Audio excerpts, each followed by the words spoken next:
y avait tellement de bus qui sautaient dans cette période que les gens préféraient aller en voiture privée ou en vélo. Un dimanche matin, très très tôt, je reçois un appel téléphonique d'un ami en France qui me dit « Est-ce que vous allez bien ? Il y a un bus qui a sauté avec des enfants, etc. » Et vous devez prendre l'information, préparer vos enfants, aller au travail, les amener à l'école, comme si de rien n'était. Jusqu'au matin du 7 octobre, il y avait quand même des tirs de roquettes par milliers. Un groupe terroriste a décidé de se lever le matin, d'attaquer une population israélienne. Comment se fait-il que depuis le 7 octobre, il n'y ait pas eu une seule pression sur les vrais coupables, le Hamas ?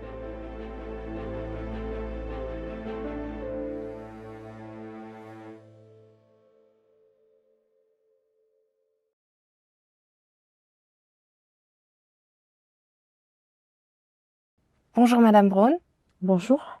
merci beaucoup d'avoir accepté cette interview pour NTD France. Vous êtes la belle-fille d'une survivante de la Shoah, d'une enfant cachée pendant la guerre. Vous vous engagez depuis de nombreuses années pour la mémoire, pour la paix et contre toutes les formes d'antisémitisme.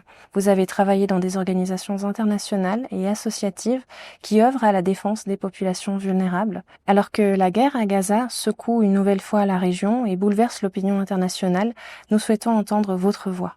On a certains observateurs qui refusent d'utiliser le mot guerre pour parler du conflit en cours. Ils estiment qu'il ne s'agit pas d'un conflit entre deux forces égales, mais plutôt d'une opération unilatérale de destruction. Certaines ONG, certains médias utilisent les termes massacre, extermination ou génocide.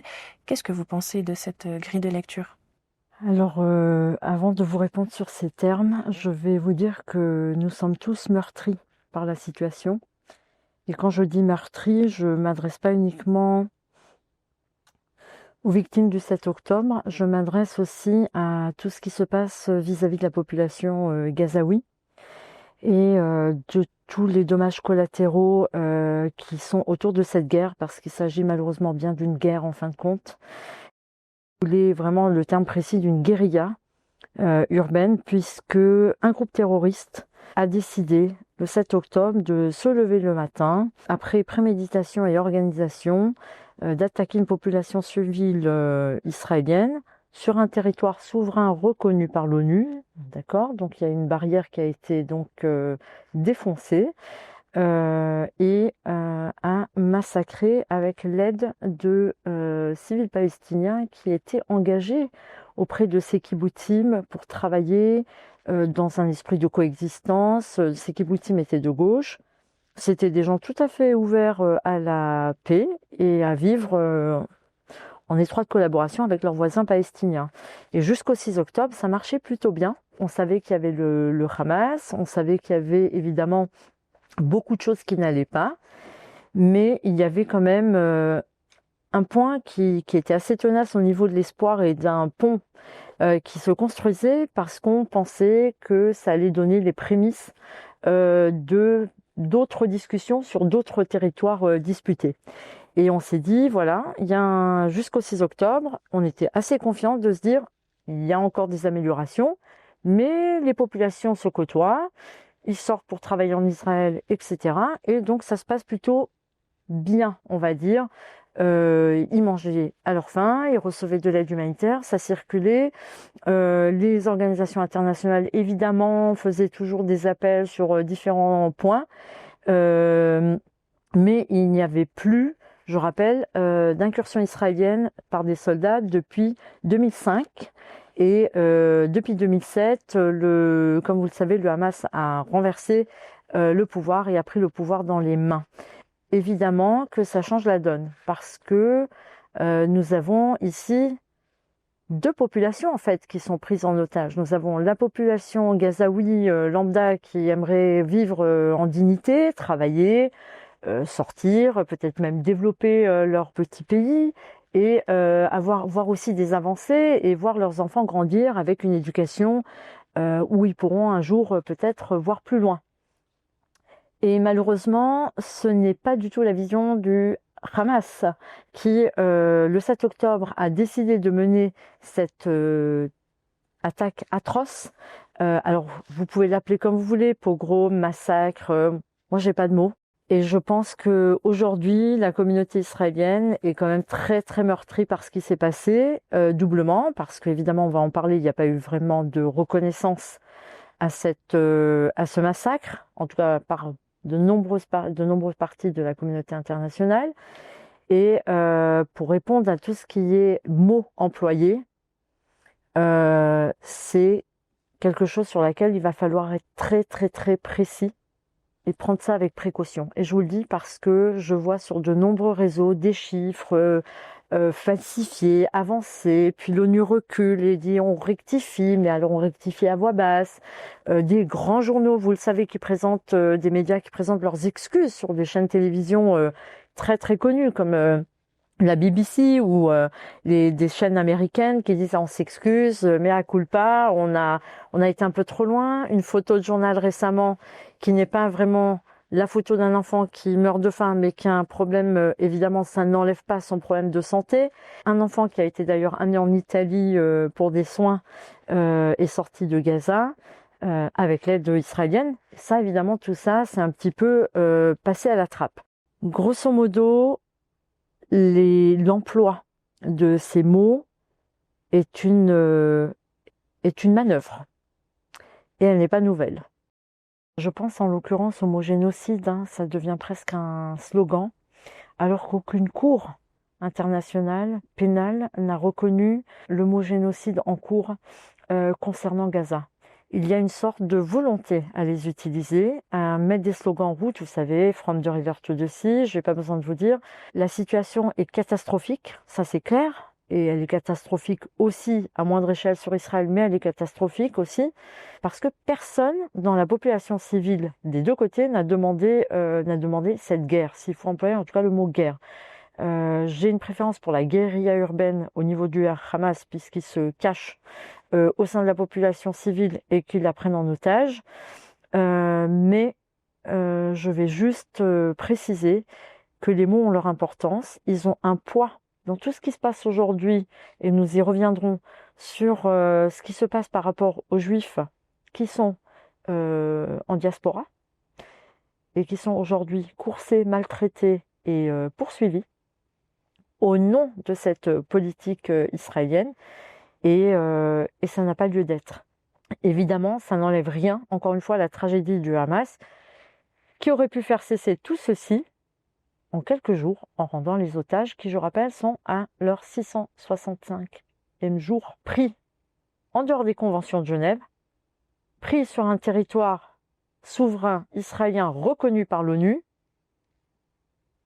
Posons les mots, alors posons-les des deux côtés. Oui, merci de souligner l'importance des mots. Je crois que c'est très important dans un contexte de guerre comme celle-ci. Pour revenir justement aux termes qui sont utilisés, on a dans les médias certaines fois la mention du terme guerre asymétrique. Il est mis en évidence qu'Israël dispose d'une armée ultra équipée, d'un dôme de fer, de chars, de drones, tandis que Gaza, de son côté, n'a ni armée ni défense aérienne. Ils sont réduits à des tirs artisanaux, si je puis dire. Qu'est-ce que vous pensez de cette grille de lecture? Qu'est-ce que vous pensez de ce terme de guerre asymétrique? Alors encore une fois, les mots ont leur importance et c'est bien que vous mentionniez parce que c'est un sujet qui revient souvent sur la table lorsqu'on parle du conflit israélo-palestinien. Pour vous donner un exemple, dans les années 20-30, il y a eu des mots qui ont été employés un petit peu dans le sens qui vont mener à l'innommable de la Deuxième Guerre mondiale. Et on le sait bien aujourd'hui puisqu'on a la lecture des journaux, on a la lecture des livres d'histoire qui précédant la Deuxième Guerre mondiale.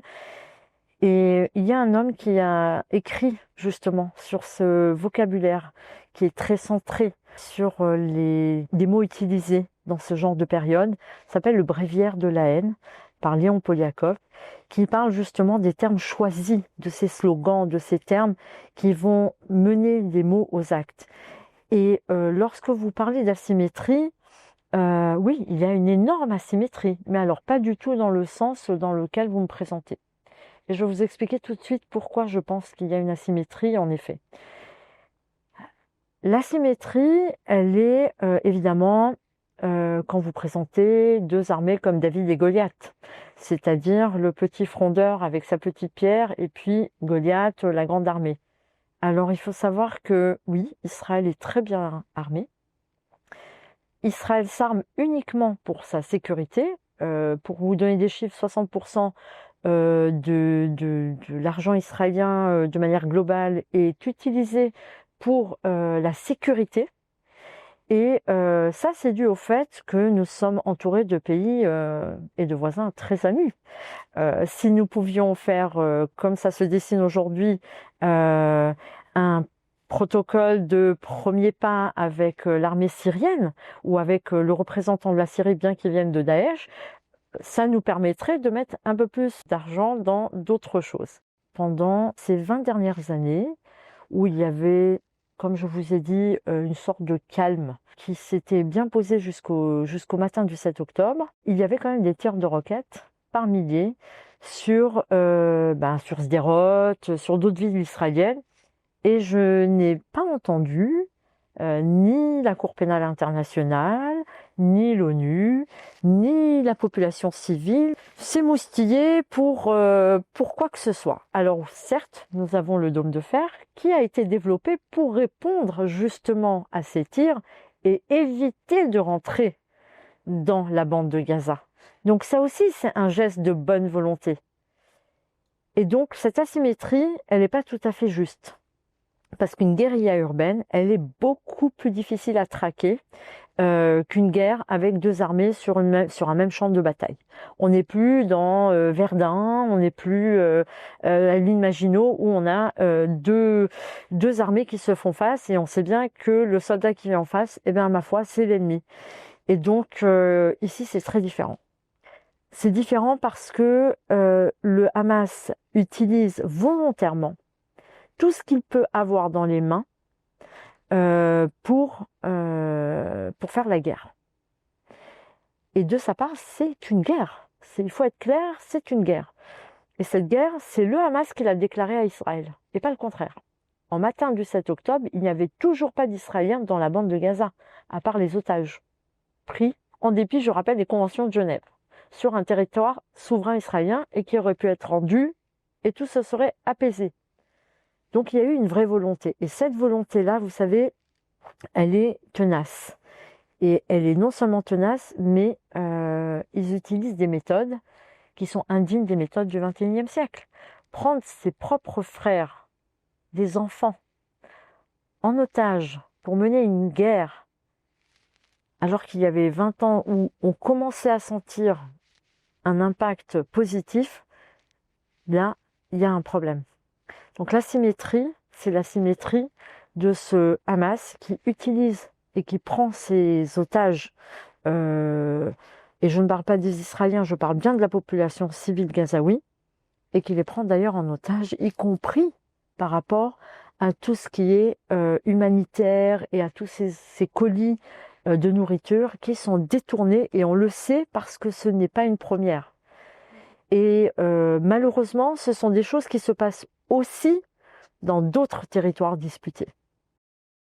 Donc c'est pas uniquement le Hamas, c'est une chose qui se passe et qui sont passées sous silence parce qu'on veut fermer les yeux sur des choses pas trop graves en se disant qu'il vaut mieux vraiment développer des choses plus importantes, comme les hôpitaux, l'éducation et la dignité des Gazaouis.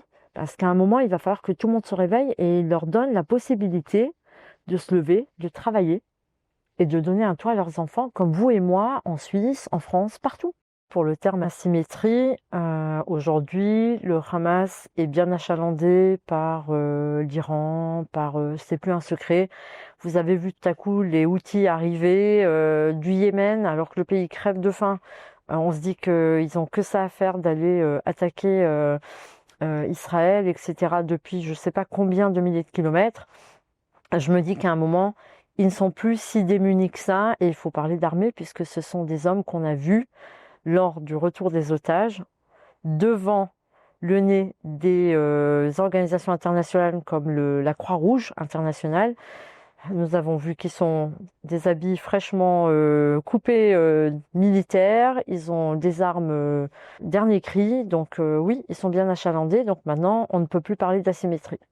Oui, vous avez fait référence à la peur dans laquelle les Israéliens ont vécu pendant toutes ces années, tirs de roquettes, le dôme de fer qui était là pour les protéger, mais tout de même des attentats peut-être commis aussi sur le territoire israélien. Est-ce que vous pourriez nous en dire deux mots, vous qui étiez sur place pendant ces années ? Oui, bien sûr, je peux vous en parler. C'est des moments très difficiles parce on se promène tous les jours, on va au travail, on amène ses enfants et on se dit que rien ne peut se passer vraiment. On sait qu'il y a des attentats terroristes, on sait que, ou même au sein d'Israël, il y a des choses qui se passent. Et on se dit, ça va pas arriver, ça va se calmer. On a toujours l'espoir de se dire, ça y est, c'est le dernier, c'est la dernière tentative, etc. Euh, En fait, on est même des fois interloqué. Je peux raconter, par exemple, la situation où un dimanche matin, très très tôt, je reçois un appel téléphonique d'un ami en France qui me dit, est-ce que vous allez bien? Et là, dès qu'on me dit, est-ce que vous allez bien? Je sais qu'il s'est passé forcément quelque chose dans ma ville. En l'occurrence à Jérusalem, et je me dis mince, j'ai pas encore allumé les infos, qu'est-ce qui se passe? Et on me dit, il y a un bus qui a sauté avec des enfants, etc. Et vous devez prendre l'information, préparer vos enfants, aller au travail, les amener à l'école, comme si de rien n'était. Alors peut-être pour les Israéliens qui ont grandi, etc., c'est habituel, ils ont peut-être un mécanisme voilà, qui est incroyable d'ailleurs, qui est incroyable parce que je les ai rencontrés, je les ai vus. Euh, avec une résilience extraordinaire qui, à mon avis, est héritée de cet héritage de la Shoah. Et vous vous trouvez là depuis pas beaucoup d'années, vous devez réagir et vous devez continuer à faire votre travail et suivre le mouvement de la journée. Et quelque part, en fait, dans vos têtes, vous avez une sorte de fractionnement. Vous avez la partie qui travaille et qui est là et qui doit faire ce qu'il faut faire, euh, changer les langes de vos enfants, leur donner à manger, leur sourire, les embrasser quand même. Et puis, euh, et puis de l'autre côté, ce côté-là où il y a des gens qui sont en train les secouristes qui sont partis aider, porter secours. Et c'est un quotidien sur lequel vous n'êtes pas tout à fait en équilibre. Parce que vous n'aviez pas été habitué à ça, vous avez marché dans les villes de Suisse et que vous n'avez pas grandi comme ça. Et j'ai eu d'autres situations, je me suis retrouvée seule dans un bus parce que il y avait tellement de bus qui sautaient dans cette période que les gens préféraient aller en voiture privée ou en vélo et, euh, et, et voilà, et vous posez beaucoup de questions. Et pour information, quand nous sommes revenus en Suisse avec nos enfants, le premier jour où nous sommes rentrés dans un centre commercial, nous avons vu que les enfants se sont arrêtés à l'entrée du centre commercial. Donc ils étaient tout petits, hein.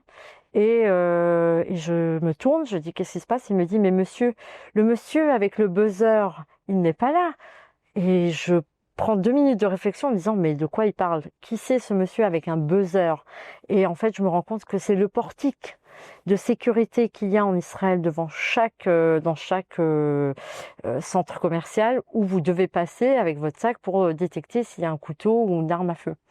Et les enfants ont pris en quelques mois l'habitude de passer ce portique.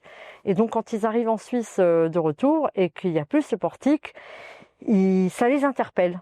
Voilà, donc c'est des petites scènes qui sont quand même atypiques, mais qui montrent un petit peu une réalité qui est hors du commun. Évidemment, je n'ai pas subi de roquettes qui sont tombées, mais je pense à ceux qui ont vécu des années en courant sous le silence des organisations internationales et de toutes ces ONG qui n'ont jamais appelé euh, euh, un secours pour les Israéliens ou un cessez de tir de roquettes de la part de ces petits Palestiniens qui n'avaient pas une armée organisée. Donc je veux dire qu'à un moment, ce vécu m'a montré une réalité qui n'était pas tout noir et tout blanc. Et je suis sûre et certaine qu'il y a des populations civiles palestiniennes qui ne demandent qu'à faire la paix avec Israël, de la même manière que nous avons la population civile israélienne qui ne demande qu'à jeter des ponts. Et je terminerai avec une histoire extraordinaire, réelle, qui date du 7 octobre. Une personnalité israélienne qui a une grande société a souhaité encourager les Gazaouis avant le 7 octobre dans la construction d'un hôpital. Donc il a mis son argent, il a investi son argent et il a encourager la construction d'un hôpital à Gaza. Au matin du 7 octobre, sa fille, qui était parmi les danseurs du Nova Festival, a été massacrée de manière terrible. Évidemment, il a récupéré le corps de sa fille, il y a eu l'enterrement, et vous comme moi, nous aurions pensé que cette personne, elle ne va plus, évidemment, va en vouloir aux Gazaouis, va en vouloir à tous les Arabes de la planète, parce que sa fille a été massacrée, violentée, tuée. Eh bien non. Ce monsieur remet de l'argent à Gaza pour reconstruire l'hôpital à Gaza. Voilà la résilience du peuple juif et des Israéliens. Et je suis sûre qu'il y en a aussi certains de l'autre côté. Il faudrait juste qu'on arrive à faire rencontrer ces parties-là pour donner une chance à une paix véridique, à une paix pérenne sur du long terme, au lieu de donner la voix, comme certains le font, au mouvement terroriste, reconnu terroriste du Hamas, et au ministère de la Santé, tout aussi terroriste, qui énonce des chiffres en veux-tu, en voilà, juste pour inciter à la violence. Oui, en tout cas, vous n'êtes pas d'accord avec cette intention qu'on prête à Israël de commettre un génocide. Certaines personnes disent tout de même qu'Israël agit non pas pour se défendre, mais pour faire disparaître une population, soit par les armes, soit par l'exode. Ils parlent de nettoyage ethnique, de stratégie de déplacement. Qu'est-ce que vous répondriez à ces personnes ? C'est très grave en fait, parce que si c'était vraiment ça, je marcherais avec ces gens-là pour évidemment faire cesser. Ce n'est pas le cas, parce que je rappelle brièvement encore une fois, au matin du 6 octobre, tout se passait bien, les deux côtés, Israël était là où il devait être, c'est-à-dire sur son territoire, et il n'y avait, en date du 6 octobre, aucun Israélien dans la bande de Gaza. Donc le statu quo était respecté. Vous avez une bande sauvage qui a décidé de se lever le 7 octobre, de préméditer une attaque parce que dans leur charte, il n'y a écrit que la destruction d'Israël et du peuple juif. Et donc, moi je me pose la question, pourquoi personne ne relève que cette épuration ethnique est demandée par l'autre côté, c'est-à-dire le côté des, appelons un chat encore une fois, le Hamas, certains Gazaouis qui sont adhérents à la charte du Hamas, ou certains pays arabes qui sont adhérents à la charte du Hamas, qui dit bien ne pas reconnaître l'État d'Israël et vouloir une épuration réellement ethnique cette fois-ci, from the river to the sea. Or, ces slogans sont chantés en Europe sans aucune problématique, en toute impunité, en toute acceptation, sous le registre dont on a discuté vous et moi de résistance. Or, ce n'est plus de la résistance. Et la meilleure preuve qu'on a, c'est que on a 21% de population civile arabe intégrée en Israël, qui a accès à tous les droits comme les Israéliens. On a des Israéliens qui, jusqu'au 6 octobre, ne sont pas rentrés à Gaza depuis près de 20 ans. Je ne sais pas qu'est-ce qu'il faut de plus. Et en plus, il y a des otages qui ne sont pas rendus après près de 2 ans. Donc, posons-nous la question, mettons les choses factuellement sur la table. Qui c'est qui prône l'épuration ethnique? Si c'est pas ces mouvements de entre guillemets résistance, entre guillemets de voix qui veulent s'élever sur ce qui se passe. Et encore une fois, je rappelle, on a une énorme responsabilité dans notre voix sur la population civile. On ne peut pas inciter à la haine et à la violence sur les Juifs de France et de Navarre en inventant n'importe quoi et en utilisant des termes qui ne sont pas appropriés. Alors certains vous diront, on ne joue pas s'il y a eu quand même des milliers de morts. Oui, il y a des milliers de morts. Et il y a une situation à Gaza catastrophique. On est tous meurtris par ce qui s'y passe. Il y a eu une tuerie au 7 octobre, c'est terrible. Et on ne souhaite pas qu'elle se reproduise. C'est une évidence et on tient la sécurité des Israéliens. Mais je crois qu'il va falloir que vous et moi, ici à l'extérieur, malgré nous, on prenne ce problème dans les mains et qu'on apporte une solution viable, respectueuse des deux côtés, mais en sortant le Hamas de l'équation. Ce n'est pas possible. Quand j'entends le président Macron décider, manu militari, d'annoncer la reconnaissance d'un État palestinien, alors que eux-mêmes, les Palestiniens, ils ont même pas le droit à une voix dans leur propre terre, je ne comprends pas. Je ne comprends pas. On les met dans une situation inextricable. Donc à un moment,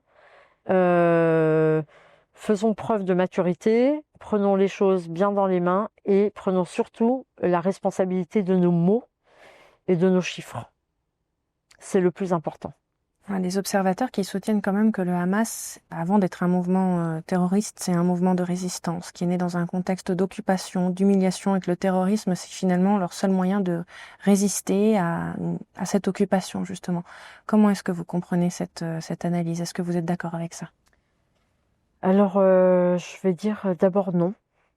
Parce que pour moi, la résistance, c'est le maquis des Glières. La résistance, ce sont des gens qui se sont levés et qui ont tué des nazis et qui n'ont pas tué des Allemands. Parce qu'ils ont compris que la résistance se fait avec les vrais coupables. Et les vrais coupables, nous sommes tous d'accord pour dire que c'est le Hamas.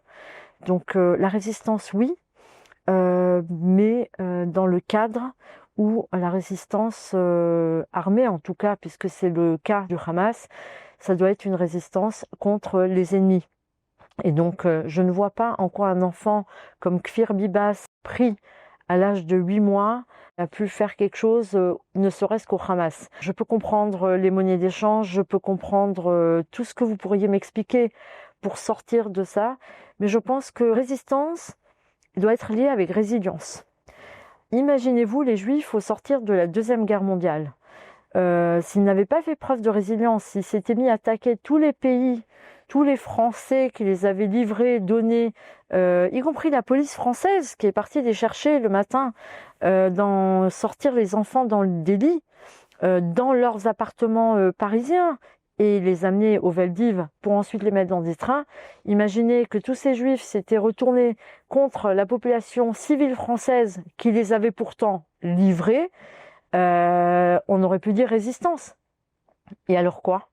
À un moment, il faut savoir se reconstruire. Les Français, les Juifs français, pour ceux qui ont pu revenir, sont rentrés en France et se sont reconstruits. Ils n'ont pas cherché de vengeance. Et donc, je pense que c'est un exemple extraordinaire de résilience. Et je pense que dans cette résilience, il y a aussi ce mouvement de résistance. Alors, il n'était pas armé, certes, mais cette résistance, c'est voulu dire nous sommes peu à être revenus, mais nous allons montrer que nous pouvons dépasser l'humiliation, le meurtre et l'assassinat de nos enfants, pour aucune raison, et œuvrer pour construire l'avenir. Et en fait, je pense que c'est ce mot résilience qu'on devrait entendre des organisations internationales auprès des Palestiniens. Parce que si les Palestiniens, alors oui, j'entends 75 ans ou 80 ans d'humiliation, etc. Je ne suis pas d'accord. Il y a eu certes des cas, comme il y a eu en France, comme il y a eu en Italie, comme il y a eu en Belgique, voilà. Et c'est encore incomparable avec ce qui s'est passé pendant l'Holocauste et la Shoah. Donc je pense qu'il faut revenir à des choses qui sont factuelles. Aujourd'hui, il y a eu énormément de tentatives d'accords de paix. Énormément, que ce soit par le Premier ministre Barak, que ce soit par M. Olmert, que ce soit par Yitzhak Rabin. Ce sont des gens qui ont voulu lancer une perche et qui ont fait preuve, en tout cas, de très bonne volonté pour offrir de grandes contreparties aux Palestiniens. Et je pense que le Hamas a torpillé ça. Donc le Hamas, organisation terroriste reconnue maintenant par de nombreux pays, n'a plus d'arguments à mettre sur la table. Parce que pour eux, et c'est écrit dans leur charte, ils ne veulent pas reconnaître la présence juive en terre de Palestine, si j'utilise leurs mots. Ils veulent la Palestine libérée de qui, d'après vous? Encore une fois, si on utilise des mots clairs et nets, From the river to the sea, c'est évidemment de la rivière du Jourdain à la mer sans présence juive. Et après, vous aurez encore une fois des termes galvaudés entre juifs et sionistes. Il n'y a pas de différence en vérité, puisqu'aujourd'hui on le voit, cette résistance fait preuve en diaspora, c'est-à-dire en Europe par exemple, et aux États-Unis, on va jusqu'à des meurtres aujourd'hui. Donc il y a un poids à ce vocabulaire et il y a un poids dans les termes à utiliser vis-à-vis du Hamas. Le Hamas est une organisation terroriste qui refuse à ce jour la paix parce qu'ils ne rendent pas les derniers otages. Et c'est eux qui ont refusé la dernière tentative, il y a quelques jours, de mettre ceci sur la table. Je crois que les choses sont claires, les choses sont dites. Résistance, c'est pas une résistance. Et en tout cas pas pour le peuple palestinien. En aucun cas, cette résistance ne sert le peuple palestinien. On a des critiques qui affirment que certains récits autour du 7 octobre, par exemple les bébés décapités, les viols de masse, ont été instrumentalisés à des fins de propagande. Certains ont même été contredits par des enquêtes, notamment les bébés décapités. Comment est-ce que Israël répond à ces remises en question qui ont parfois même été relayées par certains médias israéliens? Absolument. Alors, évidemment, je ne peux pas prononcer au nom d'Israël, mais je peux me prononcer en tant que personne qui lit énormément les réactions de part et d'autre. Je pense que le massacre était tel, et était tellement inattendu pendant un moment de répit de ces 20 dernières années, que il y a eu évidemment beaucoup de choses qui ont été, si vous voulez, dites. Alors, il y a eu des enfants décapités, il y a eu des bébés décapités. Je ne sais pas le nombre et je vous dis sincèrement, c'est comme ce que je vous répondais par rapport au Gazaouis. C'est pas une guerre des chiffres. On est d'accord, il y en a eu. Que quelqu'un a prononcé le mot 40 parce qu'il en avait vu je ne sais combien sur le sol, je ne suis pas là pour le juger. Il y a eu énormément d'émotions et je rappelle quand même que malgré tout, les chiffres restent énormes. 1200 personnes tuées. Je rappelle que c'était un festival pour la paix, des jeunes qui n'étaient pas armés pour répondre à ce genre de guerre et de massacres et qui se sont retrouvés nez à nez avec des gars du Hamas, donc qui étaient là pour tuer et pour violer et pour mutiler. Donc, je dirais une deuxième chose, c'est que ces victimes n'ont pas été crues. Elles n'ont pas été crues au début non plus, y compris celles qui sont rentrées parmi les otages, qui ont raconté leurs attouchements, leurs viols, toute cette situation terrible pour ces hommes et ces femmes qui étaient évidemment soumis à la peur. Et ça m'a rappelé un petit peu l'histoire de MeToo au tout début où on s'est dit ouais, il y en a encore une qui raconte quelque chose, etc. Et s'il y a eu cet énorme tsunami du MeToo, c'est parce que justement on a fini par se rendre compte que la honte devait changer de camp et que les femmes devaient être crues. Donc ça a été quelque chose qui a été très difficile jusqu'à qu'il y ait eu en effet une représentante de l'ONU qui soit partie et qui a entendu 8-10 mois après les personnes qui étaient sorties, les personnes qui avaient été sur place et qui a commencé à revenir avec des témoignages par écrit. Là, on a pu avancer, mais c'était bien après le 8 mars, parce que je me rappelle qu'il y avait eu une marche pour le 8 mars, et d'ailleurs on a beaucoup de soucis avec ça, puisque de nombreuses femmes juives en Europe sont refusées des marches collectives, alors que ces femmes parlent au nom d'otages et de femmes tuées et mutilées, dans le mouvement des marches féministes. Donc, à nouveau, deux poids, deux mesures. Dernier point que je rajouterai par rapport à cette dite propagande que vous avez mentionnée, c'est que on a un très bel exemple en Suisse d'un monsieur qui s'appelle Gerhard Rigner, qui va envoyer le fameux télégramme Telex en 1942 aux États-Unis pour dénoncer ce qui se passe dans les camps nazis.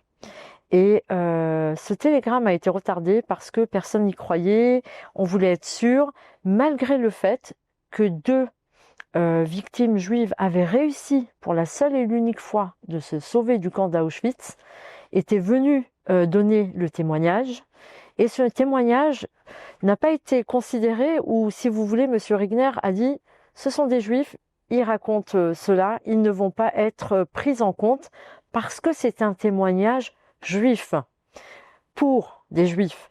Et donc Gerhard Regner va attendre un notable arien qui va arriver à Zurich pour du business et qui va raconter la vérité. Et c'est sur ce témoignage-là que ce télégramme va être envoyé. Pour vous donner un exemple très concret de ce qui se passe. Oui, on voit qu'il y a de la méfiance par rapport à la parole des Juifs, en fait, de façon générale. Vous avez parlé du 7 octobre, j'aimerais qu'on revienne un peu là-dessus, parce que là encore, il y a des voix qui s'élèvent depuis peu pour mettre en évidence que le fait qu'Israël refuse toute enquête internationale indépendante sur les événements qui sont survenus le 7 octobre, et ça entretient le doute sur la part de responsabilité que l'armée israélienne a pu jouer dans certaines morts. Beaucoup de personnes mettent en avant la fameuse directive Hannibal qui aurait été mise en place le 7 octobre, donc un protocole qui autorise des mesures militaires extrêmes pour empêcher l'enlèvement d'otages, quitte à mettre en danger certains civils. Quelle est votre position sur ces appels à une enquête extérieure qui serait prétendument refusée par Israël ? Excellente question. Et c'est incroyable parce que ce matin, j'ai ouvert ma radio et j'entendais le même principe mis en place par l'Ukraine suite au bombardement russe sur une prison, avérée ou non. On ne sait pas si c'est une prison ou pas. Et comme apparemment ça ne serait pas une prison, l'Ukraine ne va pas transmettre les données exactes et l'Ukraine ne va pas laisser le site à la visite de journalistes internationaux. Donc vous avez un exemple concret de ce qui se passe pendant la guerre. La guerre, c'est pas quelque chose qui est dessiné. Alors oui, dans les livres d'histoire, on le lit après, c'est facile parce que c'est après. Je peux dire deux choses en tout cas par rapport à Israël. La première chose, c'est que Israël a un système judiciaire tout à fait indépendant. Nous avons des ministres qui ont été mis en prison. Et, nous avons vu des gens des hautes personnalités qui ont été poursuivis et qui ont payé ce qu'ils devaient à la société vis-à-vis en Israël. La critique, vous le savez, même avant le 7 octobre, il y avait de grands soucis dans la société israélienne. Je parle de soucis internes. Et il y a eu d'énormes manifestations. Les Israéliens ne se taisent pas, ils ne se laissent pas faire et ils veulent une démocratie dans tous les sens du terme. Donc, peu importe qui est assis sur la chaise, ça reste quand même une chaise assez éjectable et il faut entendre en tout cas leur voix. Ça, c'est un premier point. Point de vue organisation internationale, moi je pense que c'est élémentaire, essentiel que l'ONU et toutes les organisations internationales fassent leur travail. C'est une évidence, personne ne remet ceci en question. Moi, ce que j'aimerais comprendre, c'est cette partialité systémique qu'on voit Israël être condamné, ça n'a pas attendu le 7 octobre, hein, je vous rassure. Je vois la Corée du Nord, je vois l'Iran, je vois le Soudan. Et là, omerta totale, on entend de temps en temps, une fois tous les 10 ans, une petite condamnation. Personne qui sort dans la rue. Je sais pas, je suis quelqu'un qui est normalement constitué, avec un esprit normal, et je me dis, il y a un problème. Donc, il y a un problème. Il faut que l'ONU révise cette manière de faire parce qu'il y a un moment, il y a une vraie partialité systémique et c'est plus de la justice, j'appellerais ça de l'acharnement. Comment se fait-il que depuis le 7 octobre, il n'y ait pas eu une seule pression sur les vrais coupables, le Hamas? Parce que si cette pression avait été faite de manière collaborative, totale envers les vrais coupables, je crois que tout ceci, la situation n'aurait pas perduré jusqu'à aujourd'hui. Et nous aurions moins de victimes du côté gazaoui. Parce que, je rappelle, les responsables sont le Hamas pour les populations civiles gazaouis et vis-à-vis d'Israël, et qu'ils retiennent et qu'ils détiennent en dépit des conventions de Genève, encore à ce jour, des otages qui refusent de mettre sur la table des négociations. On va revenir un peu sur la situation des Gazaouis. Pendant toutes ces années, il y a beaucoup de critiques qui ont été émises vis-à-vis de la façon dont le territoire est encerclé, interféré par un blocus terrestre, aérien et maritime imposé par l'Égypte et Israël. Certaines organisations internationales, certaines ONG parlent de prison à ciel ouvert pour décrire la situation des Gazaouis. Qu'est-ce que vous pensez de cette expression? Est-ce qu'elle est adaptée pour décrire la situation? Encore une fois, des slogans d'un bréviaire utilisé, organisé, orchestré. Appelez ça comme vous voulez. Non, Gaza n'est pas une prison à ciel ouvert. Je rappelle, encore une fois, qu'il y a eu des accords de donner Gaza aux Palestiniens. Ça a été fait en 2005. Israël s'est retiré et donc a suivi les accords. Il y a eu ensuite, évidemment, la mainmise du Hamas qui n'était pas prévue, si vous voulez, dans le cas de figure des mouvements de paix que nous souhaitions voir, en tout cas à Gaza. Et le Hamas est aux manettes. Il gère, il fait la pluie et le beau temps. Et c'est lui qui met toutes ces barrières vis-à-vis de la population civile gazaoui. Je rappelle qu'il y a une manière très simple de vérifier ce qui rentre comme convoi humanitaire à Gaza, depuis Israël et depuis l'Égypte, par un site très vérifié, c'est Kogat. Kogat donne qu'il y a 600 camions qui rentraient d'aide humanitaire à l'époque, en tout cas avant 7 octobre et aussi un petit peu au début après. Donc, je veux dire, tout est vérifiable. Les chiffres sont sur la table. Les organisations internationales ne racontent pas toutes des bêtises en disant qu'il y a des convois humanitaires qui arrivent. Je rappelle que le blocus que vous mentionnez n'est pas fait uniquement par Israël, également par l'Égypte, qui a fermé ses portes le matin même du 7 octobre lorsqu'elle a eu vent de l'attaque, et pourtant c'est leur frère. Et donc c'est pas une prison, c'est un mur de sécurité. Et on l'a vu, ce mur de sécurité a été bafoué en dépit du statu quo lors du 7 octobre sur la simple décision du Hamas. Donc on sait bien aujourd'hui, et c'est pas nos films à nous, c'est les films du Hamas qui se sont eux-mêmes filmés, qui ont montré cela. On voit bien des films proposés par le Hamas où un enfant israélien des kibbutzim est pris et qui doit faire ouvrir toutes les portes des familles. Donc un mur de sécurité qui malheureusement est dû au fait que le Hamas est aux commandes des manettes, et c'est regrettable que le Hamas ait été voté par la population gazaoui pour gérer Gaza. Mais tout de même, le blocus à Gaza a été fortement renforcé depuis le 7 octobre. On a beaucoup de médias qui en parlent, et des ONG qui en parlent comme d'une forme de punition collective interdite par le droit international. C'est un blocus qui empêcherait l'acheminement de nourriture, de médicaments et même d'eau potable. Là, ce drame humanitaire est tout de même imputable à Israël, ou là encore vous pensez que d'autres acteurs sont en jeu dans ce blocus? Alors vous avez raison, il y a eu, je pense, depuis le 7 octobre, peut-être une seule fois où je peux dire que vraiment les Israéliens ont fait un faux pas vis-à-vis de Gaza, et c'est encore une fois un avis personnel, par rapport à la pression, en voulant faire pression sur le Hamas, en disant on bloque le convoi humanitaire pour que le Hamas rende les otages. Et quand je parle de pression, c'est parce que évidemment la population gazaoui n'aurait pas eu à manger, ou en tout cas assez, et dans ce cas-là, la population se retourne vers le Hamas. Et c'est exactement ce qui s'est passé. Et cette situation-là, elle est très difficile, parce que c'est-à-dire qu'il faut choisir à un moment quelque chose pour pouvoir faire plier ces terroristes. Et c'est encore une lecture très personnelle. Je pense que c'est arrivé peut-être une seule fois dans un laps de temps très très court.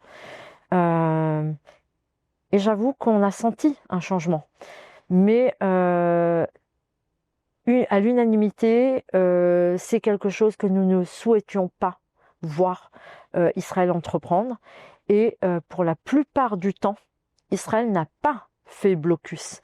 Et pour la plupart du temps, je rappelle, lorsque Israël est rentré et a commencé à pénétrer dans les tunnels du Hamas, nous savons bien que tous les packs de riz estampillés avec des tampons d'organisations internationales que je ne vais pas nommer ici par décence, et pour le respect de ceux qui font vraiment le travail avec tout leur cœur, tous ces sacs de farine, de riz, etc., estampillés aux couleurs de nos organisations internationales, étaient dans les tunnels du Hamas et étaient gardés exprès dans le but d'affamer la population civile pour mettre une pression de nouveau sur les organisations internationales, la voie internationale, en disant les Gazaouis meurent de faim, vous laissez faire, etc.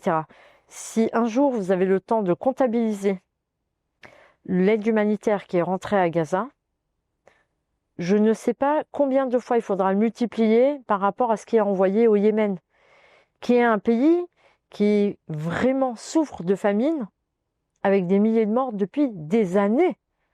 Ils ne reçoivent pas le quart du tiers. À un moment, il faut faire des comptes. Et je pense que l'Europe et les organisations internationales qui mettent leur argent dessus, notre argent pour envoyer et nourrir toute la planète, et c'est notre travail, je pense qu'à un moment, il faut exiger des comptes. Parce qu'il y a un nombre de populations bien défini et la nourriture dans des containers qui sont comptabilisés. Donc à un moment, il faut que les chiffres parlent et il faut demander des comptes. Juste une petite remarque, USAID récemment a démenti l'affirmation selon laquelle le Hamas bloquait les denrées et les revendait. Ils affirment que de nombreux cas de détournement seraient liés à Israël. Vous pensez que c'est une organisation qui est partiale? Comment expliquer cette affirmation de leur part? Alors écoutez, comme j'ai dit, ce que les livres d'histoire nous apprendront après, évidemment, il y aura des choses vérités. Je ne suis pas là pour mettre un tampon d'excellence à Israël. Israël, comme tous les pays, a ses torts et elle a aussi ses vérités. Et il va falloir les accepter des deux côtés. Donc si il y a eu une aide qui a été détournée du côté israélien, il faudra y répondre, évidemment. Et encore une fois, je n'ai pas été sur place, je ne peux pas voir.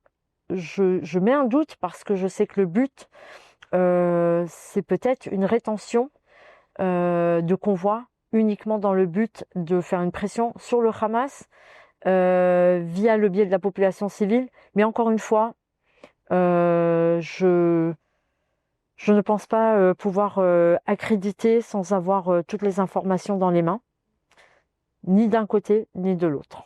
Je vous propose qu'on revienne maintenant un petit peu sur le terme de sionisme, qui est aussi un peu galvaudé. On a dans certaines manifestations le slogan qui est parfois affiché par les manifestants, sionisme égale nazisme.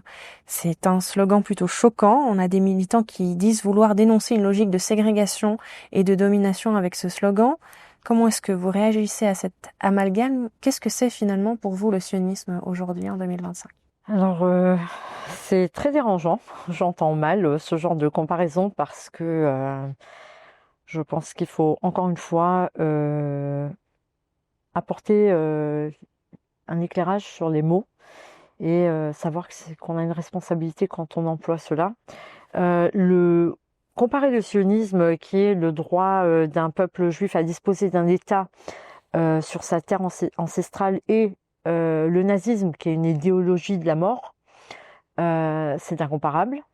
Je pense aussi que c'est même une inversion dangereuse. Et le sionisme, c'est un projet qui a été complètement démocratique. J'ai pas besoin de vous dire qu'il est né par Theodor Herzl au début, lorsqu'il y a eu les affaires du capitaine Dreyfus et d'autres affaires, et qui voilà un moyen de se dire qu'il va falloir faire quelque chose.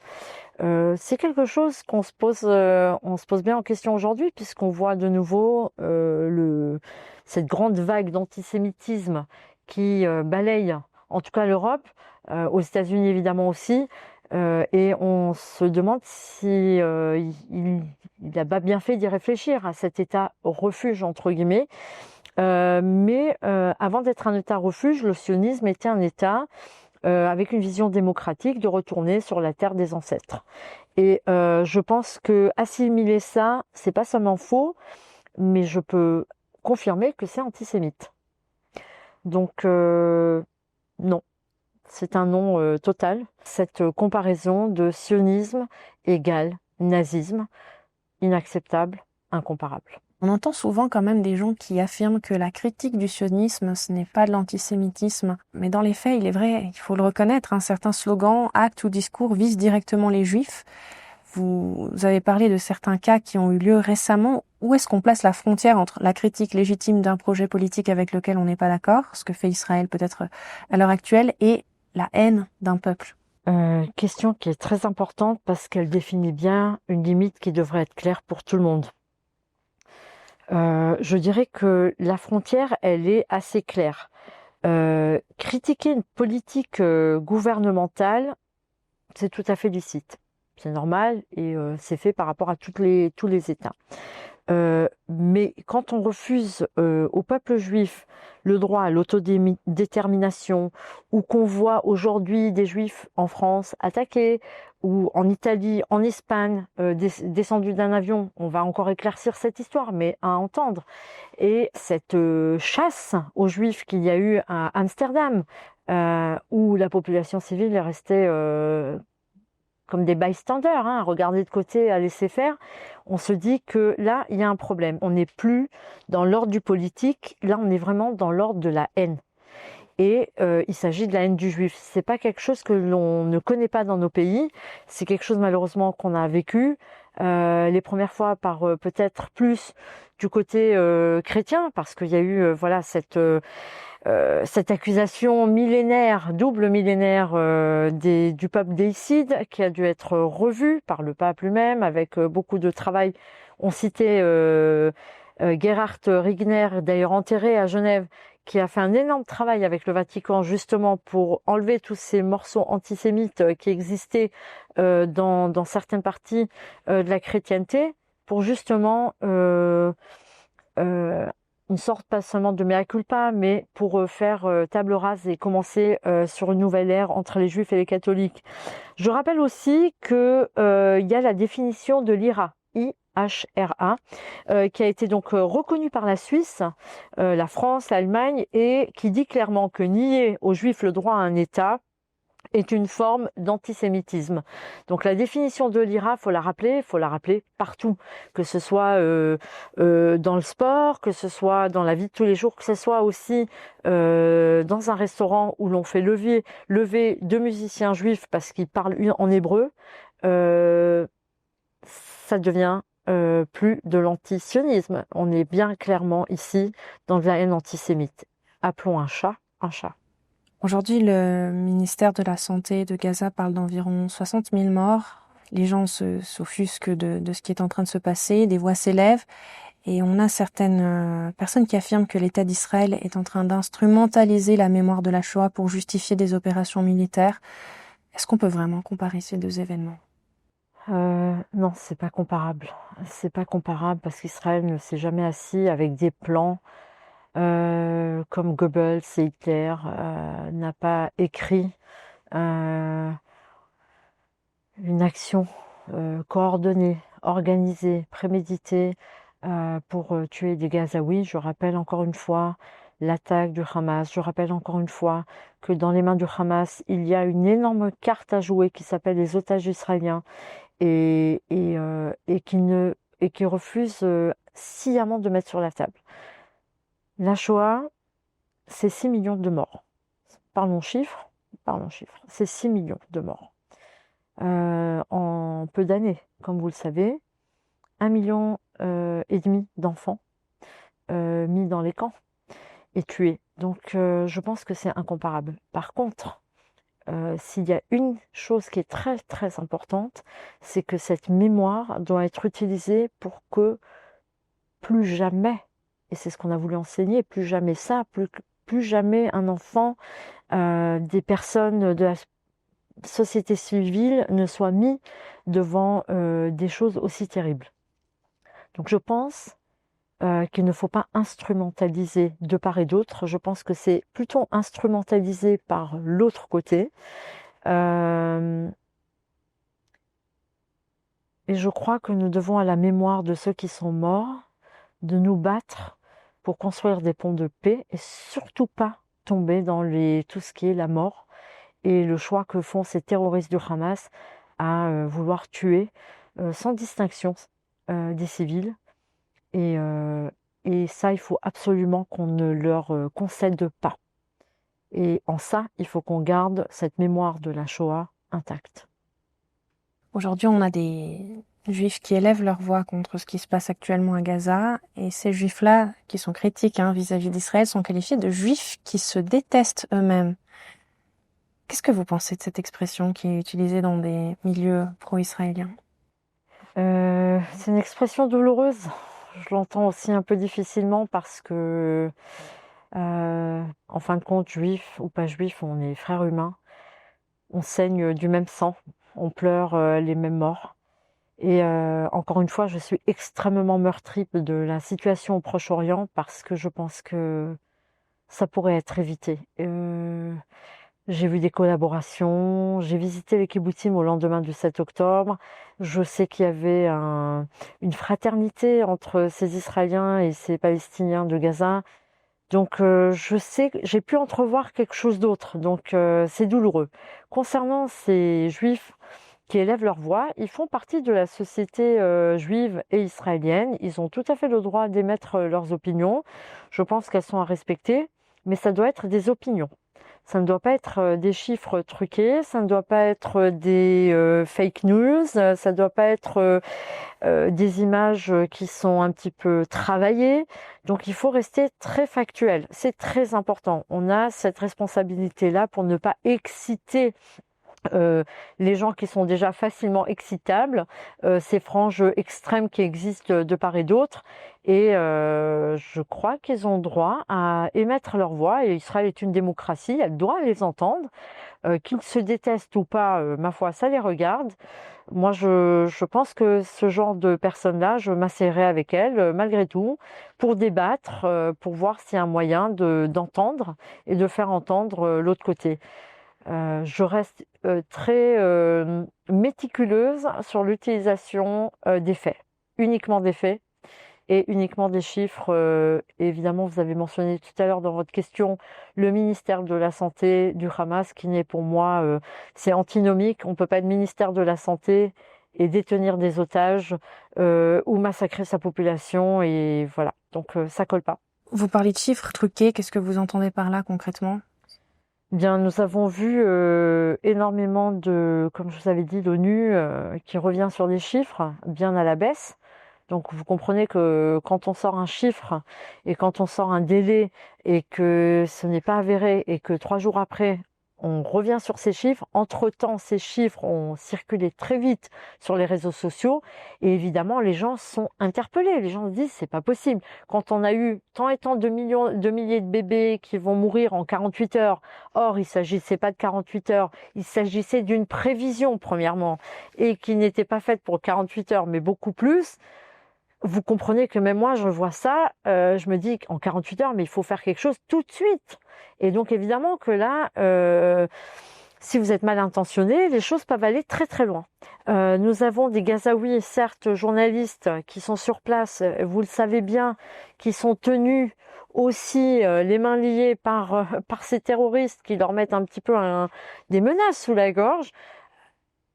Entendons-nous, nous saurons la vérité dans son ensemble dans 5 ans, dans 10 ans, si on a les moyens d'étudier tous les dossiers et toute l'ouverture. Donc oui, il y aura des fautes de part et d'autre, mais là pour l'instant, voilà. Concernant le fait que vous évoquez là, des Gazaouis ont le couteau sous la gorge et parlent à la faveur du Hamas et donnent des chiffres qui sont peut-être erronés, est-ce que c'est la même chose selon vous pour les otages qui sont sortis, qui ont été libérés et qui ont témoigné avoir bien vécu, avoir été choyés pendant leur détention? Est-ce que vous pensez que là aussi, en fait, ils ne révèlent pas ce qui s'est réellement passé par peur des conséquences? Je vais vous donner un exemple qui peut-être ne concerne ni les Gazaouis ni les Israéliens, mais qui peut étayer un petit peu ce que je vais expliquer. Je rappelle l'histoire d'Ingrid Betancourt, détenue chez les FARC, il me semble plus de 8 ans, qui avait été violée, qui avait aussi eu un enfant né de ce viol, et qui est rentrée par Paris, et qui parle au début avec beaucoup d'amour pour ce groupe de FARC, etc. C'est pas moi qui le dis, hein, vous pouvez voir les vidéos de l'époque, et on sent qu'il y a une sorte d'adrénaline du retour qui fait qu'il y a peut-être un mélange de syndrome de Stockholm, parce qu'au bout de 8 ans, évidemment, vous devez survivre. Donc pour survivre, vous savez qu'il y a un mécanisme qui se met en place dans la tête, et pour survivre, vous devez plaire, entre guillemets, à celui qui vous détient.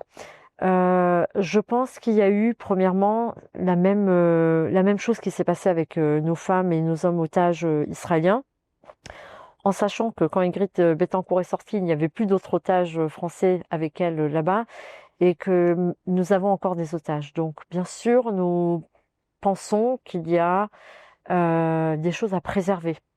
Et puis, je rappelle aussi que quand les otages sortent, les familles dont les otages sont restés doivent d'abord entendre aussi ces otages qui sont sortis pour prendre des nouvelles de ceux qui sont restés vis-à-vis de ces familles. Donc il y a tout un processus qui est fait pour, j'allais dire aussi, pour ne pas sortir les informations tout de suite, et pour laisser aussi le temps aux otages de reprendre contact avec la réalité. Et oui, alors il y a eu au début, évidemment, même des gens qui ont serré la main à leur geôlier, et ça fait partie malheureusement des choses. C'est comme la Croix-Rouge internationale qui nous a expliqué qu'elle a eu des personnes qui sont montées sur cette scène qui a été mise en place pour la libération des otages. J'ose espérer que les gens du CICR ne vous souhaitaient pas monter et ni faire partie de toute cette mise en scène grotesque, odieuse de la libération des otages. Donc voilà, pour vous montrer que c'est pas uniquement les otages, c'est tout un contexte très habile du Hamas pour faire pencher la balance en faveur des Palestiniens. Et malheureusement, cela dessert beaucoup à nouveau les Gazaouis. En tout cas, depuis le début du conflit, on a observé une montée très inquiétante de l'antisémitisme en Europe. Comment est-ce qu'on peut prévenir cette spirale de haine? Comment éviter que le conflit qui a lieu actuellement entre le Hamas et Israël ne se répercute dangereusement sur les sociétés occidentales? Alors permettez-moi, parce que je vous ai dit que les chiffres c'était important. Alors déjà, les deux haines, elles sont inacceptables, hein. Je vous dis, ça doit être clair pour tout le monde. Et on a des chiffres qui parlent, hein. En France, les actes antisémites ont quasiment quadruplé en 2023 par rapport à 2022. On a atteint, je vous parle 2023, donc en sachant que le 7 octobre, c'était fin 2023.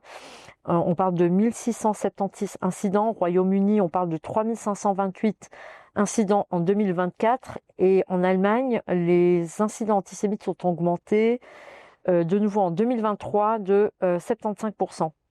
Et en Suisse, le rapport 2025 signale une augmentation sans précédent aux yeux de la communauté juive locale. Je parle donc de la communauté suisse. Là, je pense qu'il faut un sursaut moral. Je pense qu'il faut un sursaut moral pour tout ce qui se passe.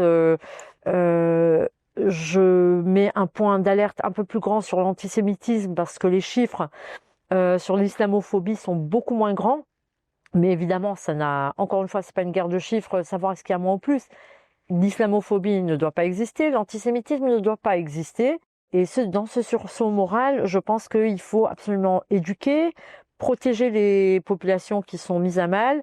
Et je pense maintenant qu'il faut légiférer. Pas seulement légiférer, mais donner les moyens aux sociétés civiles d'encadrer et de faire respecter la loi. Et aucune haine, qu'elle soit islamophobe ou antisémite, ne doit être banalisée. Ça doit être clair pour tout le monde et il faut que ça soit très strict parce que ces haines-là, c'est un petit peu le canari de la démocratie. Vous savez, ce canari qu'utilisaient les mineurs pour savoir si la mine allait s'effondrer. Donc les Canaries s'arrêtaient de chanter et quittaient la mine. Et là, les mineurs avaient une alerte claire qu'il fallait quitter les lieux. Et ce canari-là, je pense qu'il a commencé à s'arrêter de chanter et ça sent pas bon pour personne. Et ce que je voudrais donner comme message, c'est que ce qui commence par les Juifs, malheureusement, ne s'arrête pas qu'aux Juifs.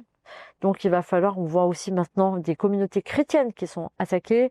On a eu en France l'histoire du père Hamel, égorgé. On a quand même des signes qui montrent que des mots, on est passé aux actes. Et il faut absolument faire que ça s'arrête tout de suite.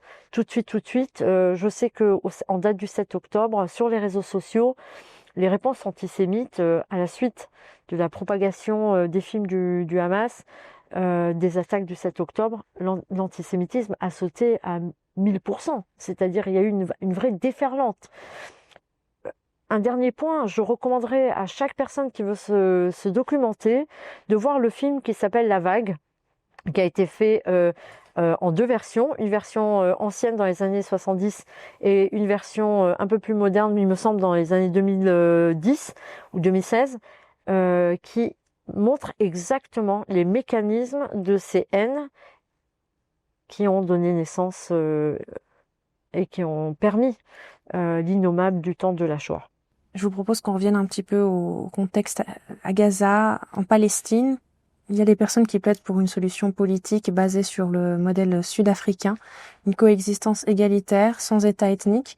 Est-ce que vous pensez que c'est possible? Est-ce qu'on pourrait appliquer ça à la région d'Israël et de Palestine? Alors le modèle sud-africain, il est très différent. Parce qu'en fait, il ne s'agissait pas déjà de deux entités, de deux pays. C'était un même pays avec deux populations. Donc on parle bien du pouvoir blanc qui était à l'époque. Et qui a dû concéder, si vous voulez, une place au mouvement noir, c'est-à-dire à ses propres citoyens qui étaient dans le même pays. Donc c'est pas tout à fait comparable. Et puis dans la solution du modèle sud-africain, ça impliquait en fait tout simplement que la minorité dominante accepte et cède le pouvoir à la minorité, on va dire, qui avait énormément souffert. Donc, on va dire que c'est pas tout à fait pareil, et donc la situation ne peut pas être applicable parce que même il ne s'agit pas des Arabes qui sont en Israël, il s'agit de Gazaouis qui ont reçu maintenant leur propre territoire. Donc, c'est pas tout à fait comparable. Et c'est pas comparable aussi parce que dans le cadre des accords qui ont été faits, les Gazaouis ont reçu donc bien comme c'était prévu leur espace. On s'attendait à ce qu'il y ait un développement dans cet espace. C'est-à-dire que les Palestiniens œuvrent pour les Palestiniens, créent leur État, montrent leur bonne volonté, développent des écoles, fassent de leur espace ou de Gaza une ville qui, avec l'aide évidemment des pays extérieurs, soit à hauteur de donner à leur jeunesse une université, par exemple, ou quelque chose comme ça. Je rappelle qu'en Israël, par exemple, si on prend une université, l'université hébraïque de Jérusalem a été créée en 1925, bien avant que le pays soit créé, parce que dans la tête de Albert Einstein et de Weizmann à l'époque, c'est qu'il fallait d'abord apprendre et d'abord donner au pays un endroit pour apprendre et pour discuter et former des personnes avant de créer un pays. C'était une évidence. Je pense que les Gazaouis peuvent tout à fait faire ça, ça serait extraordinaire parce que ça leur permettrait alors de pouvoir faire des accords de commerce ou de société avec les Israéliens, parce qu'ils seraient à part égale, ça serait merveilleux. Donc le modèle sud-africain, c'est très beau ce qui s'est passé. Donc, bien sûr, on fait référence à Nelson Mandela. D'ailleurs, c'est pour ça que c'est utilisé quelquefois dans les manifestations pro-palestiniennes. Mais ce n'est pas adapté à la situation. Et encore une fois, il faut que les gens soient conscients qu'Israël n'est pas du tout anti-palestinien. Nous avons vu des chiffres qui montrent bien qu'en Israël vivent 21% de la population civile sont une population arabe intégrée. Nombreux médecins, nombreux historiens, juges vraiment dans des postes de haut niveau. Je crois qu'ils sont extrêmement bien intégrés, extrêmement bien reçus. Je peux citer des universités où des chefs d'université sont arabes, musulmans ou chrétiens, des chirurgiens que j'ai personnellement connus dans le cadre de certains voyages. Et moi, je les sens très intégrés et partie prenante de la société israélienne sans aucun problème. Merci beaucoup, Madame Braun, pour ces éclaircissements très importants que vous avez opérés aujourd'hui pour recontextualiser ce qui se passe dans le cadre de ce conflit israélo-palestinien. Un appel de votre part pour une prise de responsabilité dans le cadre d'un antisémitisme latent et grandissant avec ce qui est en train de se passer aujourd'hui à Gaza. Effectivement, des chiffres à Gaza qui inquiètent, qui effraient, mais à recontextualiser, à mettre aussi dans une perspective plus large. Et c'était important de vous entendre aujourd'hui, d'entendre votre voix. Vous appelez de vos voeux une solution pacifique et pérenne, la reconstruction, la discussion.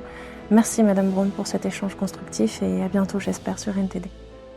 Merci à vous et d'avance merci à tous ceux qui œuvreront pour cette paix.